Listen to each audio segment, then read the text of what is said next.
क्या आपने कभी इस बात पर शक किया है कि जो दुनिया आप देख रहे हैं वो असली है भी या नहीं? अगर आप हिम्मत रखते हैं वो जानने की जो शायद आपके अस्तित्व को ही झूठा साबित कर दे, तो इस वीडियो को अभी लाइक करें और अंत तक ध्यान से सुनें, क्योंकि कुछ रहस्य सिर्फ उनके लिए होते हैं जो सच्चाई का सामना कर सकें।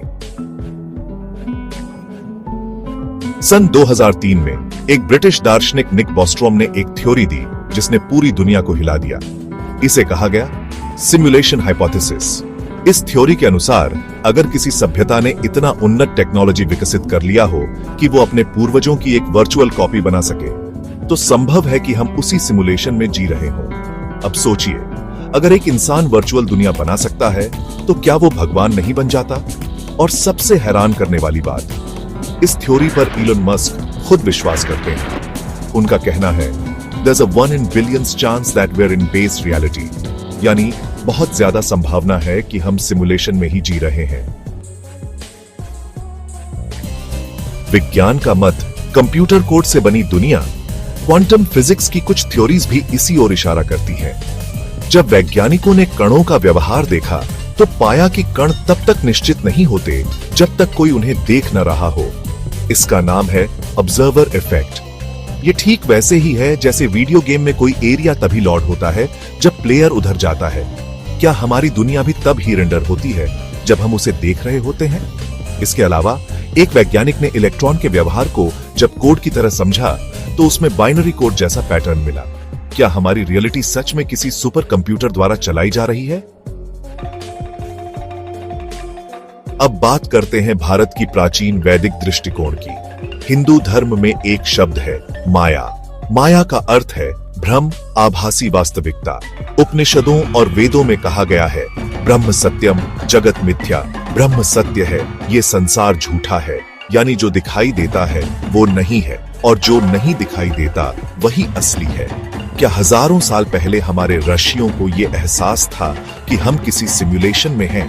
भगवद गीता में भी श्री कृष्ण अर्जुन से कहते हैं, मैं ही सब कुछ हूं, ये संसार मेरी ऊर्जा का मात्र एक अंश है। क्या कृष्ण कोडर हैं और हम उनके बनाए हुए प्रोग्राम? माइंड ब्लोइंग तथ्य, क्या हमें बार बार रीसेट किया जाता है? कई बार लोग डेजा वू महसूस करते हैं, जैसे ये सब पहले हो चुका है। कुछ वैज्ञानिक मानते हैं कि डेजा वू हमारे सिमुलेशन के ग्लिच हैं। क्या आपने कभी सोचा है कि सपने इतने असली क्यों लगते हैं? शायद वो ऑल्टरनेट सिमुलेशंस हैं जिन्हें हमारा सिस्टम कभी कभी एक्सेस कर लेता है।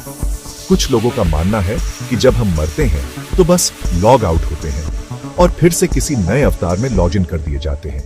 क्या यही पुनर्जन्म है? अगर हम सिमुलेशन में हैं तो फिर असली क्या है? अगर हमारी दुनिया नकली है तो असली कहां है? क्या कोई ऐसी जगह है जो बेस रियलिटी हो? क्या वहां भी कोई और सुपर इंटेलिजेंस है जिसने हमें बनाया है?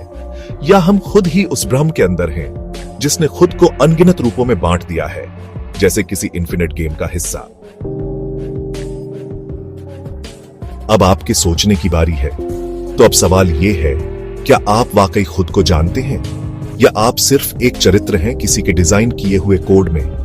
हर बार जब आप स्क्रीन देखते हैं, कहीं कोई और भी आपकी स्क्रीन देख रहा होता है। क्या वो आपसे खेल रहा है या आप ही वो खिलाड़ी हैं जिसने खेल को भूलकर खुद को एक कैरेक्टर मान लिया है? अब फैसला आपके हाथ में है। आंखें खोलिए या उसी सिमुलेशन में खोए रहिए। अगर आपने इस वीडियो को यहां तक देखा है तो शायद आप ही उन चंद लोगों में से हैं जो सिमुलेशन से बाहर झांक सकते हैं। लाइक कीजिए, सब्सक्राइब कीजिए और कमेंट में बताइए, क्या आप सिमुलेशन में हैं या असली दुनिया में?